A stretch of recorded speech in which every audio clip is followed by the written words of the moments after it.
Andreas, så er vi tilbage på Kodiak Island. Og Thomas og Christian, I har ikke været med før. Det vi skal ud i nu, det er totalt uforudsigeligt. Vi aner ikke, hvad der venter os. Her om 10 minutter kvarter, så flyver vi fra Kodiak City ud til Windy Lake. Det er det sted, hvor vi næsten kom til sidste gang. Og derfra, der skal vi så gå 50-60 km ud til en sø herude, hvor vi om 10 dage bliver hentet. Det er bear sprayen, det er dem, vi har med på den her tur. Sidste gang havde vi pumpgun og pistol med. Det kunne vi ikke få med den her gang. Så vi må klare os med de her bear sprays.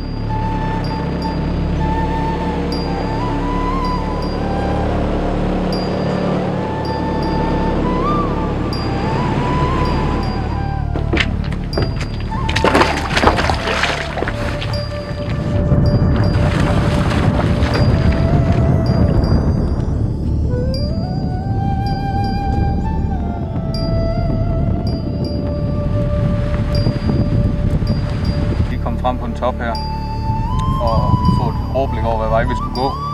Jeg får øje på en bjørn, der går hernede. Den er helt lys, og det er ret tydeligt, at det er en hundbjørn.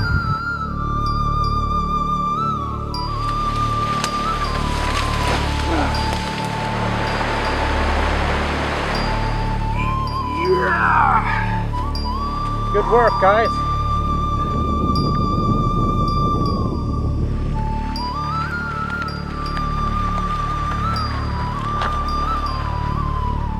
Her er vi ved at krydse et pas, der jeg kigger ned til vores venstre side.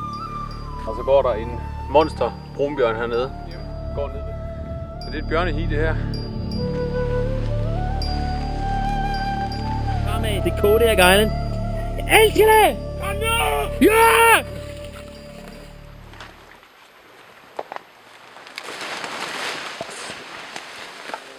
Prøv at slukke det der fucking kamera, mand.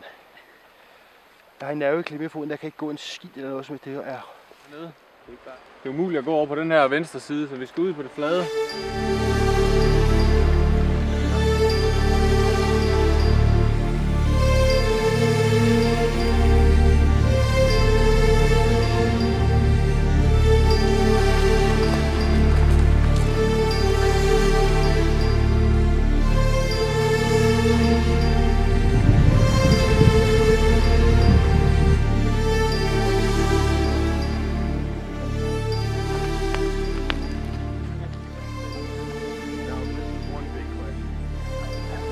Prøv at høre.